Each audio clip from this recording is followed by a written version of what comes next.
pessoal, aqui é a Natália Petris e hoje vamos falar sobre esse livro aqui, ó, Poesia Completa de Maya Angelou. Primeiro de tudo, vocês conhecem Maya Angelou? A questão é que esse livro foi a leitura do mês de abril e maio do meu clube de leitura, né, lendo mais poesia, e a gente notou uma coisa nessa edição aqui.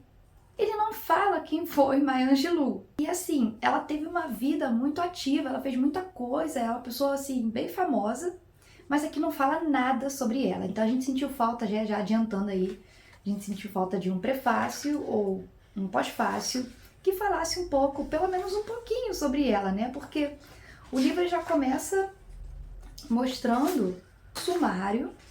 Do sumário ele já cai direto nos poemas. E a única coisa que tem sobre ela é esse trechinho aqui embaixo, né? Diz que ela cresceu em Stamps, no Arkansas, e além de suas autobiografias mais vendidas, né? Eu sei porque o pássaro canta na gaiola, ela escreveu inúmeros poemas e faleceu em 2014. E aqui só fala isso, gente, que ela escreveu muita coisa e faleceu em 2014. Aqui atrás fala que ela é uma notável escritora e faz reflexões sobre a vida afro-americana, a celebração revolucionária da condição da mulher, e que os versos dela são atemporais. E aí que mostram por quais motivos a poeta legendária, ativista e professora é considerada uma mulher fenomenal.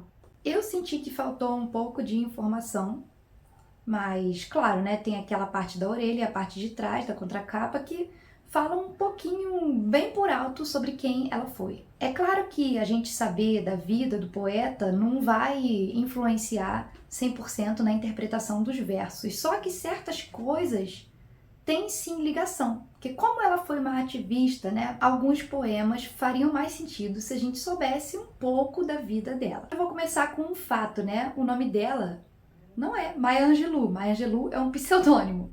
O nome dela é Marguerite Ann Johnson. E aí o Maya Angelou veio de um apelido que o irmão deu pra ela, de My Sister, Maya Sister, e aí acabou ficando, não sei como, se transformou em Maya Angelou. E ela tem uma história de vida muito triste, ao mesmo tempo também muito forte, né? De que com 3 anos, 3 anos de idade, depois da separação dos pais, ela acabou tendo que ir morar com os avós, ela e o irmão, e a avó se tornou assim um grande modelo para ela, mas ela continuava sentindo falta da mãe. Só que com 8 anos de idade, ela voltou, ela e o irmão voltaram a morar com a mãe, e ela acabou sendo violentada pelo namorado da mãe. E aí o que aconteceu, né? Ela contou pro irmão, que acabou contando para a família, e aí o assediador ficou apenas um dia preso. E aí quando ele saiu, 4 dias depois dele ter saído, ele foi assassinado. E aí acredita-se que foram os tios dela, né, que assassinaram esse homem. E aí depois desse acontecimento, né, ela sofreu um mutismo patológico que durou uns 5 anos. Ela ficou sem falar por 5 anos. E aí ela até fala que ela ficou sem falar porque ela achou que a voz dela mata pessoas, né? Foi porque ela contou que aquele cara fez aquilo que mataram ele. Mas foi por causa desse mutismo, né, dessa época que ela ficou sem falar, que ela desenvolveu uma ótima memória. E também seu amor pela leitura. Aí ela voltou a morar com a avó, né? Ela e o irmão voltaram a morar com a avó. E a avó tinha uma amiga professora que recomendava diversos livros de diversos autores negros, mulheres, livros sobre feminismos, que foram moldando, né, a escritora e a personalidade da Maya Angelou. Então ela teve uma base muito boa para influenciar, né, a sua carreira como escritora. E aí, com 14 anos de idade, ela voltou a morar com a mãe, ficou trabalhando nos bondes de São Francisco e foi a primeira mulher negra a ter essa profissão, de condutor de bonde em São Francisco. Só que aos 17 ela teve o primeiro filho e para poder sustentar esse filho ela teve que aceitar qualquer tipo de trabalho. E então ela inclusive trabalhou como prostituta e administrando bordéis. Então é o que eu falei, ela teve uma vida muito doida, ela fez um monte de coisa. E depois ela estudou dança e teatro, fez turnê por vários países da Europa, atuou em peças na Broadway. Depois ela conheceu e ganhou a confiança do Martin Luther King. E juntos eles trabalharam na defesa dos direitos civis dos negros. A gente vê nesse livro aqui muitos poemas dela dedicados ao Martin Luther King. E eles realmente eram amigos. Então quando eu li o livro, eu não sabia que eles eram amigos. Eu achava que ela só via ele de longe e escrevia poemas admirando, mas depois de saber um pouco da vida dela, eu descobri que eles também foram amigos próximos. E teve uma época que ela viveu no Cairo também, e em alguns outros países, escrevia artigos para jornais, trabalhou como jornalista também, e conheceu Malcolm X e o Nelson Mandela. E a gente vê também muitos poemas dedicados a esses dois. Lá para os anos 60, ela desenvolveu um pouco mais sua escrita e foi incentivada por amigos como ninguém menos que James Baldwin a escrever a sua primeira autobiografia, que é essa aqui, que eu até tive que comprar, gente.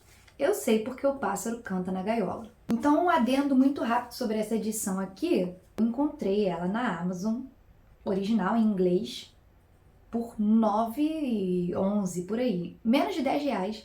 E com o Prime, a gente não paga o frete. Fica essa dica aí para quem sabe inglês ou para quem está estudando inglês. Não é uma leitura difícil, né? O inglês que ela usa aqui não é uma leitura difícil. E essa aqui é a primeira autobiografia dela. Aqui tem até, um trechinho do que o James Baldwin falou. E eu acredito que esse livro é barato porque ele é uma edição muito simples, né? Ele não tem orelha e o papel é papel jornal. Então ele é o papel de jornal que usou para fazer um livro. Então isso deve baratear muito, né? E mesmo sendo ele importado, não saiu caro. Acho que escreveu 8 biografias, tem aqui, né? Todas as biografias que ela já escreveu. Existe uma edição dela, dessa mesma editora aqui, Editora Astral. Existe a edição dela em português. Mas eu tava procurando a edição em português e encontrei essa em inglês lá na Amazon por R$ 9,10, então eu decidi comprar essa edição em inglês mesmo. Então, conforme o tempo foi passando, né, ela foi ficando cada vez mais famosa, essa biografia ajudou ela a ficar... Essa autobiografia ajudou ela a ficar mais famosa ainda. Ela se tornou uma amiga até da Oprah, que também acho que escreve o prefácio, alguma coisa daquele livro, né? Eu sei porque o pássaro canta na gaiola. E quando ela faleceu, aos 86 anos, em 2014, ela ainda estava escrevendo uma outra autobiografia, só que contando sobre suas experiências com os líderes mundiais e nacionais. Essa primeira autobiografia, que pelo que eu entendi, fala sobre a primeira parte da sua vida, né? Sobre a infância, sobre os traumas que ela passou. E aí ela vai contando, eu ainda não li, mas eu vou ler em breve, ela vai contando sua experiência e como ela se tornou quem ela é. E aí as próximas autobiografias que vão surgindo vão contando sobre diferentes épocas da sua vida. Agora, voltando a esse livro aqui, ele reúne assim a obra completa dela, então dá pra gente conhecer, a poesia completa dela, na verdade, dá pra gente conhecer bem a escrita dela. Eu achei as traduções boas, muito boas. Eu procurei no Google, às vezes, o poema em inglês e encontrei facilmente. E então as traduções ficaram muito boas. E outra coisa também é que o livro não é bilíngue, né? Mas outra coisa que eu encontrei na internet também, que eu achei muito legal, é que a própria Maya Angelou leu os poemas dela, tem lá no YouTube. Então, por exemplo, tem um poema que o título é Os 13 Anos para os Negros. Aí eu botei lá The 13 Maya Angelou, lá no YouTube. E aí aparecia ela lendo poema em inglês. Por que eu comecei a procurar os poemas dela? Porque eu notei uma certa musicalidade. Parecia que o poema era uma canção. Aí eu falei assim, isso aqui ela escreveu para ser um poema ou ela escreveu para ser uma música? Então dizem até que ela foi uma das precursoras do slam poetry, né, que é uma poesia falada. Eu li esse poema e eu falava, esse poema aqui não é para ser lido, ele é para ser falado. E aí eu procurei no YouTube e encontrei a própria Maya Angelou lendo os poemas dela, lendo num ritmo como se fosse mesmo uma música. É muito legal, muito interessante. Então os poemas da primeira parte foram os dos que eu mais gostei. Conforme foi chegando para o final do livro, os poemas eram mais...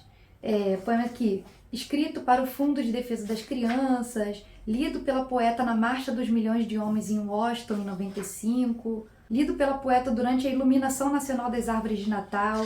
Então parece que foram poemas que pediram para ela escrever para certos eventos, né? Então no final do livro ficou reservado os poemas mais assim. Eu vou ler aqui um poema para vocês perceberem essa musicalidade. Foi num desses assim que eu procurei no YouTube. E no Google também para ver ele em inglês. Na página 89 o poema é Sozinha. Deitada pensando na noite passada como minha alma pode encontrar um lar, onde a água não cause sede e o pão não seja de pedra. Eu pensei em algo e não acredito que esteja errada. Que ninguém mesmo se dá bem por aqui sozinho. Sozinho, sozinho, ninguém mesmo se dá bem por aqui sozinho.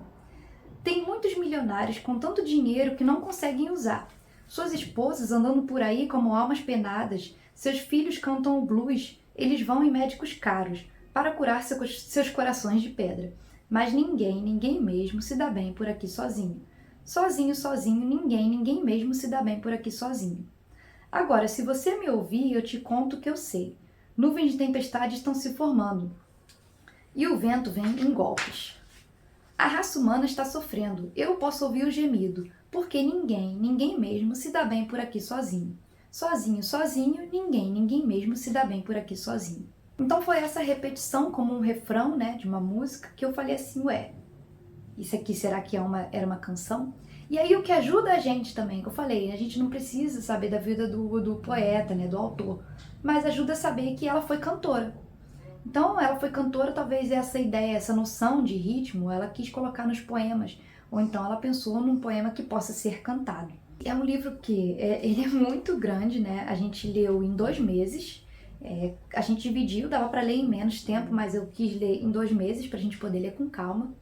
E foi muito interessante, assim, conhecer de perto, né? Eu gosto muito desses livros que são a obra completa, porque a gente consegue acompanhar toda a trajetória do poeta, né? Desde quando ele começou a escrever até os últimos dias. Eu acho que é um livro que vale a pena. E detalhe, ele é muito barato. Se eu não me engano, ele foi R$ 29. Então, um livro desse tamanho assim, que reúne tanta coisa, ser desse preço, realmente vale a pena. Tem até o poema que o título é Pássaro Engaiolado. Aqui eu sei porque o pássaro canta na gaiola. E aí aqui no próprio livro, no próprio poema, ela dá um spoiler do porquê o pássaro canta na gaiola. Ela fala que o pássaro engaiolado canta com um trinado amedrontado sobre coisas desconhecidas, mas ainda desejadas, e a sua melodia é ouvida nas montanhas distantes, pois o pássaro engaiolado canta por liberdade. Eu sei porque o pássaro canta na gaiola, porque ele canta por liberdade. Enfim, gente, é isso. Agora vocês conhecem, vocês sabem quem é Maya Angelou, vocês têm a contextualização, vocês têm indicação de livro, vocês têm indicação de leitura da autobiografia dela.